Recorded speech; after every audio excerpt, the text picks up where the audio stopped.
சிவபக்தர்கள் அனைவருக்கும் வணக்கம்.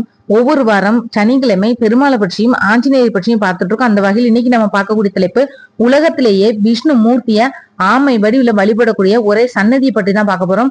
ஆந்திர மாநிலம் ஸ்ரீகாகுளம் மாவட்டத்தில் அமைஞ்சிருக்கக்கூடிய ஸ்ரீ கூர்மநாத சுவாமி கோவில் வரலாறு பத்தி பார்க்கலாம். ஸ்ரீகாகுளம் நகரத்துல இருந்து சுமார் 13 முதல் 15 கிலோமீட்டர் தொலைவில் இருக்கு காரா மண்டலில் இந்த கோவில். இந்த கோவில்ல கலிங்க மன்னர்களோட காலத்துல கட்டப்பட்டது அப்படின்றதுக்கான ஆதாரங்கள் இருக்கு. கோவில் தூண்கள்ல இருக்கக்கூடிய கல்வெட்டுகளும் கண் கவரக்கூடிய சிற்பங்களும் கலிங்க கட்டிடக்கலை பாணியை பிரதிபலிக்குது. ஸ்ரீ ராமானுஜரும் ஸ்ரீ மத்வாச்சாரியரும் போன்ற மகான்கள் இந்த இடத்துக்கு வந்ததா வரலாறு சொல்லுது. ஆந்திர மாநிலம் ஸ்ரீகாகுளம் மாவட்டத்தில் இருக்கக்கூடிய ஸ்ரீ கூர்மநாத சுவாமி கோவில் ரொம்ப பழமையான மற்றும் தனித்துவமான ஒரு புண்ணிய தலம். இதோட சிறப்பம்சங்கள் பத்தி பார்க்கலாம். உலகத்துல ஒரே கூர்ம அவதார கோவில் இதுதான்.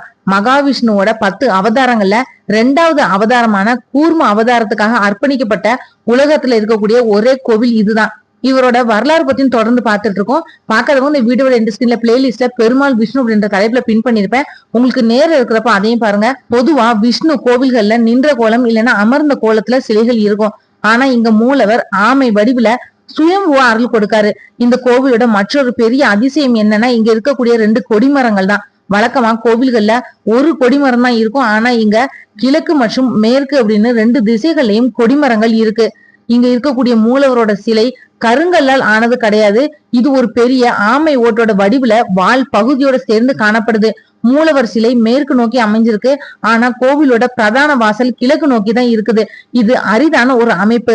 பார்க்கடல கடைஞ்சப்போ மந்திரமலை அழியாமல் இருக்கிறதுக்காக விஷ்ணு எடுத்த கூர்ம அவதாரம் இந்த இடத்துலதான் நிகழ்ந்ததா புராணங்கள் சொல்லுது. அதனால இந்த ஊருக்கு ஸ்ரீ கூர்மம் அப்படின்ற பெயரும் வந்தது. இந்த கோவில் கலிங்க கட்டிடக்கலை பாணியில கட்டப்பட்டிருக்கு.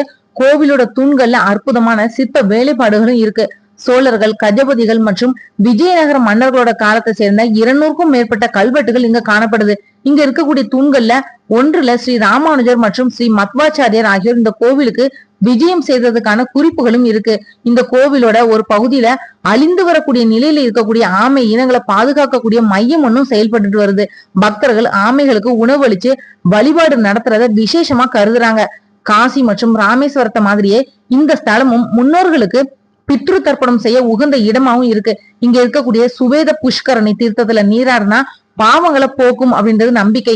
நீங்க ஒரு முறை ஆந்திராவுக்கு பயணம் போனா ஆன்மீக ரீதியாவும் வரலாற்று ரீதியாவும் ரொம்ப முக்கியமான இந்த கோவிலுக்கு செல்றது ஒரு சிறந்த ஆன்மீக அனுபவமா இருக்கும். இந்த வீடியோ உங்களுக்கு பிடிச்சா மத்தவங்களுக்கு ஷேர் பண்ணி விடுங்க. இன்னும் பெருமாளை பற்றி நிறைய தேடல்களுக்கு மறக்காம சேனலை சப்ஸ்கிரைப் பண்ணி சப்போர்ட் பண்ணுங்க. நாளைக்கு மற்றும் ஒரு நல்ல தலைப்புல நான் உங்களை சந்திக்கிறேன். நன்றி. ஆன்மீக தேடல்ல நீங்களும் தேடலாம் உங்களோட இஷ்ட தெய்வத்தை பற்றி. முதல் தடவை நம்ம சேனலை பார்க்குறவங்களா இருந்தீங்கன்னா சப்ஸ்கிரைப் பண்ணி பெல் ஐக்கான் ஆன்னு கிளிக் பண்ணிடுங்க.